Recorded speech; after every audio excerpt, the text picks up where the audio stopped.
பின்வாங்கிய ஆக்கிரமிப்பு படை, அடுத்தடுத்த உயிரிழப்புகள். வடக்கு காசாவில் இருந்து திரும்ப பெறப்பட்ட முக்கிய படைப்பிரிவு 2 நாட்களில் பல இழப்புகளை சந்தித்ததால் பின்வாங்கியது.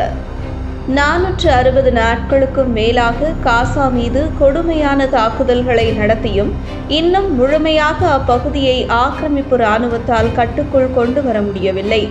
வடக்கு காசாவில் இஸ்ரேலிய ஆக்கிரமிப்பு படைகளை காசா போராளி குழுக்கள் துவம்சம் செய்தன. இதில் மேஜர் மற்றும் கேப்டன் அந்தஸ்தில் இருந்த 2 ஆக்கிரமிப்பு படை அதிகாரிகள் கொல்லப்பட்டனர்.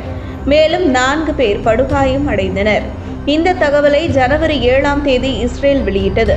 மேலும் மற்றொரு சம்பவத்தில் 2 இராணுவ அதிகாரிகள் படுகாயமடைந்துள்ளதாக இஸ்ரேல் படை தெரிவித்துள்ளது.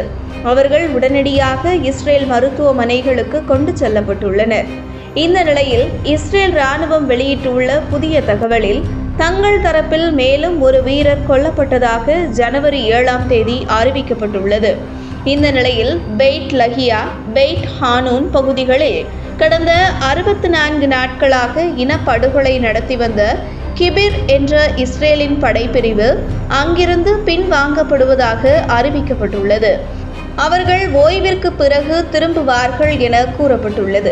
அதே நேரம் மற்ற படைப்பிரிவுகள் அங்கு தொடர்ந்து பணியாற்றுவார்கள் என தெரிவிக்கப்பட்டுள்ளது.